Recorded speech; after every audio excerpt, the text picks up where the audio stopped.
আমার 1 লাখের বেশি জলসা ছুটছে। এতগুলো মৌলবি বয়ান করলেন, কেউ কারু দেবদেবীকে গালি দিল? কথা বলেন, কথা বলেন। আমি এখনো পর্যন্ত কারু দেবদেবীকে গালি দিয়েছি? আমার 1 লাখের বেশি বয়ান ছুটছে।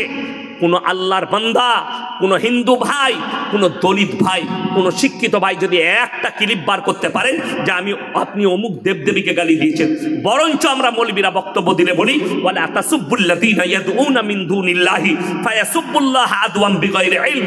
তোমরা তাদের দেবদেবীকে গালি দিও না, তাদের ধর্মকে গালি দিও না যারা আল্লাহ ব্যতীত অপরের উপাসনা করছে। আমার ভাই, আমার বন্ধুগণ, তারা অজ্ঞাত অবস্থায় তোমার আল্লাহকে গালি দিলে তোমার ক্ষতি হবে। আমরা নিষেধ করি। অপরন্ত আপনাকে আমি অনুরোধ করে বলে যাচ্ছি, আজকে আমি ইয়াসিন জলসা করতে এসেছি। আব্দুল হাফিজ ভাই আমাকে চিনে, ভালো কথা।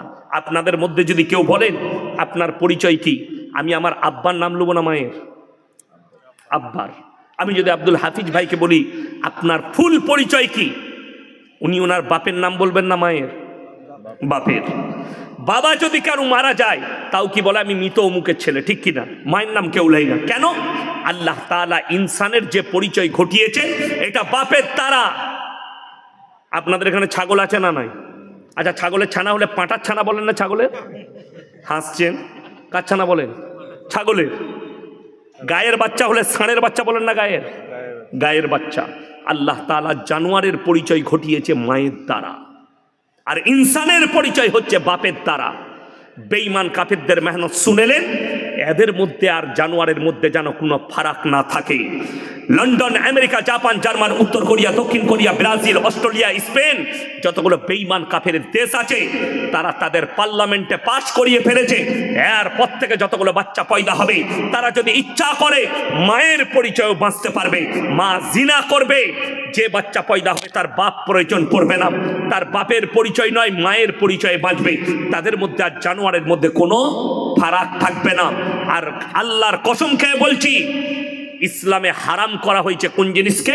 ওয়ালা তাকরাবুজ জিনা ইন্নাহু কানা ফাহিশা ওয়া সা সাবিলা। ব্যভিচার করা তো দূরের কথা, যে রাস্তায় ব্যভিচার হয় সে রাস্তার ধারে পাশে তোমরা যাতায়াত করো না। বর্তমানে সব থেকে দামি পতিতালয় এগুলো হচ্ছে পার্কগুলো। এক একটা টাউনে পার্ক করা হয়েছে, আমভাবে জিনা চলছে। রাসূল আকরাম সাল্লাল্লাহু আলাইহি সাল্লামের হাদিস, কিয়ামতের পূর্বে রাস্তাঘাটে এরা কুকুরের মতো জিনা করবে। কষ্টটা কোথায় বলে দিই, আপনি শুনে যান, আপনার দিমাগ খুলে যাবে।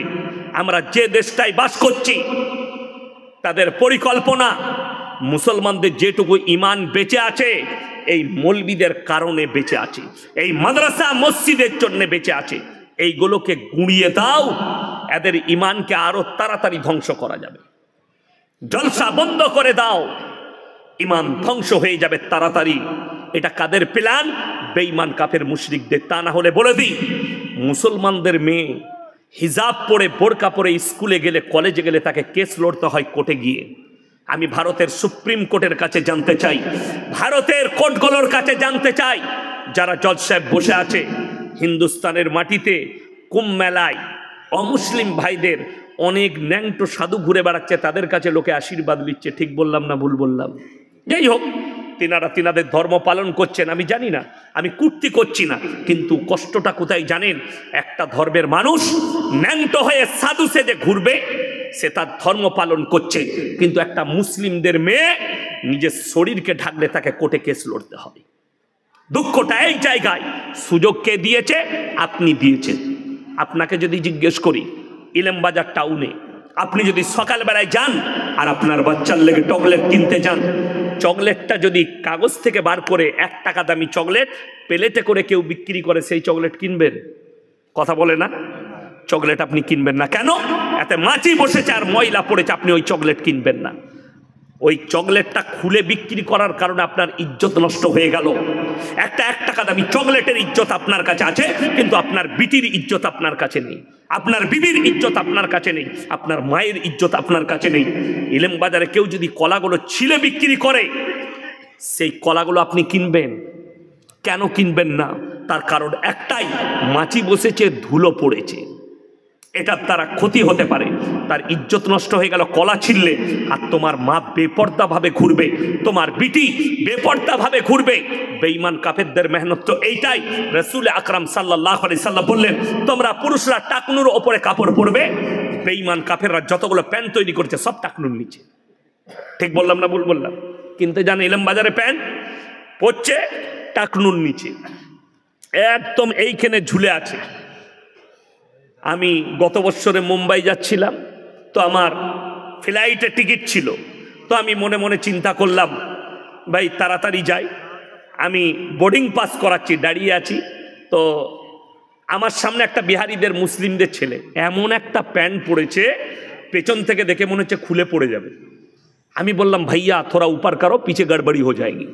সে আমাকে বললে, হজরত ये डिजाइन है। মানে সালা ऐसा भी डिजाइन का पैंट निकल चुका है। তো আমি চিন্তা করলাম, এই ছেলে যদি এই প্যান্ট পরে মসজিদে নামাজ পড়তে ঢুকে, তার পেছনে যদি কেউ থাকে, ও তো সিজদায় গেলে পেছনে যে আছে তার নামাজ হবে না। কেন? এই তো আলী বাবার গুফা দেখতে পাবে, নামাজ একবারই শেষ। বেঈমান কাফেররা চেয়েছে, কাজ হয়ে গেছে, এরা এই প্যান্ট পরছে। মহিলাদের জন্যে টাকনুর নিচে কাপড় পরতে হবে, রাসূল বলেছেন। আর বেঈমান কাফেররা সালোয়ার বার করেছে, প্রত্যেকটা মেয়ে এইখানে কাপড় পরছে। ঠিক বললাম না ভুল বললাম? স্বামীর মোটরসাইকেলে যাচ্ছে, বাপের মোটরসাইকেলে, গার্লফ্রেন্ডের মোটরসাইকেলে, এইখানে আবার অনেকজন কালো সুতো বেঁধেছে। বলছে এটা কেন বেঁধেছিল? বলে লজ্জা লাগবে না। গলায় বাঁধলো, মরবি না। কে বুঝাবে এদিকে? এই সমাজটা অর্ধেক শেষ করেছে কারা? মায়েরা। হাদিসুন নিসাই। গত বছর মুর্শিদাবাদের রেজিনগরের একটা ছেলে ফোন করে বলছে, হুজুর আমাবস্যার রাতে কি বিয়ে করা যাবে? আমরা কেন রে? বলছে আমার দাদি বলছে যাবে না। আমরা দাদির ফতোয়াটাই মান করি না, কালো ছেলে হবে। কি বলবো? অন্ধকার আমাবস্যার রাতে কালো ছেলে হবে, বিয়ে করি। এ আজিব আজিব ফতোয়া। রবিবার বাঁশ কাটতে নাই, ফতোয়া কার? বলে ফুপুর না হলে দাদির। আল্লাহ মাফ করুন। সবাই নিয়ত করুন তো রমজানের 30টা রোজা রাখবো, জোরে বলুন ইনশাল্লাহ। আর একটা কথা বলে যাই লাস্টে, 3টে পৃথিবীর লোক তোমার কাছে হাত পাতলে জীবনে ফিরাবেন না। আমাদের সমস্যা কি জানেন? মাদ্রাসাওয়ালারা এলে অনেকজন অপমান করতে চায়, ভিক্ষুক এলে অনেকজন অপমান করে। আপনারা মনে করছেন ইলেমবাজার থানায় অনেক মাদ্রাসা আছে, অনেকজন বলে তাহলে এত মাদ্রাসাওয়ালা রোজ আসছে, কত দিবি বল দিগিনি? জেনে রেখে দিবেন, এখনো পর্যন্ত ইলেমবাজারে ইলমের দরজাটা খোলা আছে বলে আপনারা অনেকটা বেঁচে আছেন। আমার বর্ধমান টাউনে গেলে বুঝতে পারবেন, আপনি কলকাতা টাউনে গেলে বুঝতে পারবেন যে কি বর্বরতা চলছে। এই আলেমরা এলাকায় গ্রামে গ্রামে আলেম হাফেজ আছে বলে অনেকটা বেঁচে আছেন।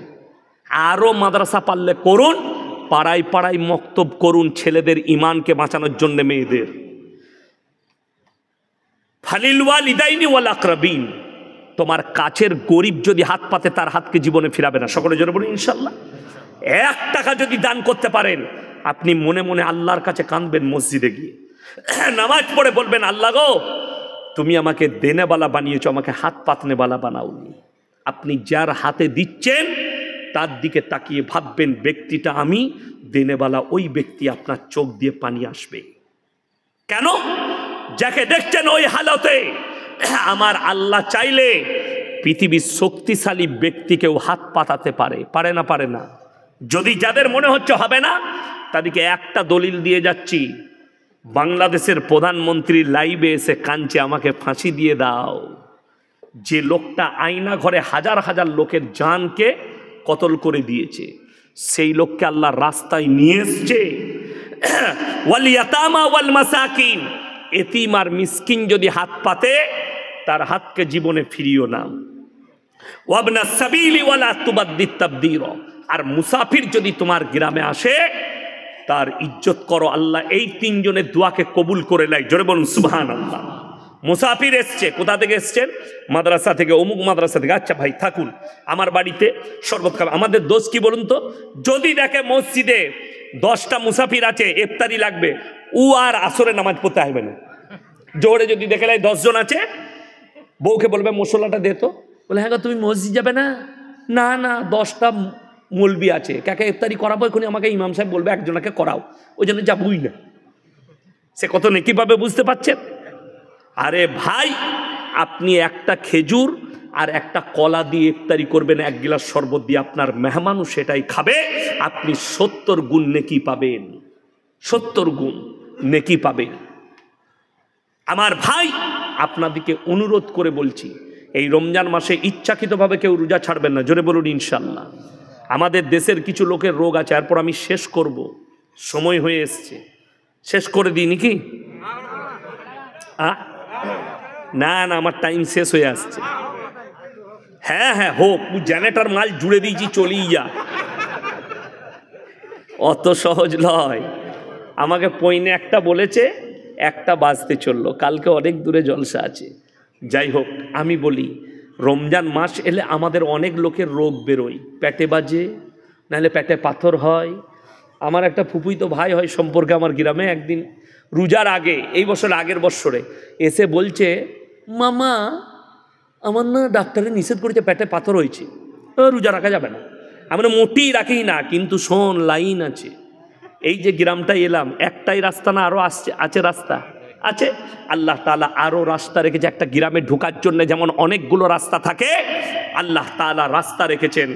যদি তোমরা রোজা রাখতে না পারো অসুস্থতার কারণে, ফিদিয়াতুন তোআমু মিসকিন, তোমরা মিসকিনকে ফিদিয়া দাও। আপনি খুঁজলেন, আপনার গ্রামে মিসকিন নাই, মাদ্রাসায় কোনো ছাত্র আছে, তাকে দিয়ে দেন। সে কি করবে?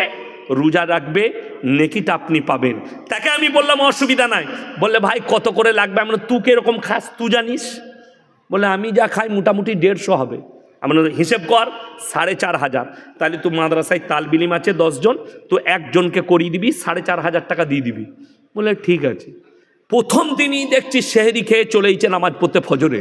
আমরা তুই যে বলি রোজা রাখতে পারবো না, বলে না না ভাই যা হবে রেখে দেবো। ওই যে টাকা বলেছি, টাকার নাম বাবাজি, ও দেখলে লোকে কেন খায়, আমি খাই, নাউজবিল্লাহ। আমার ভাই বাহানা দিও না।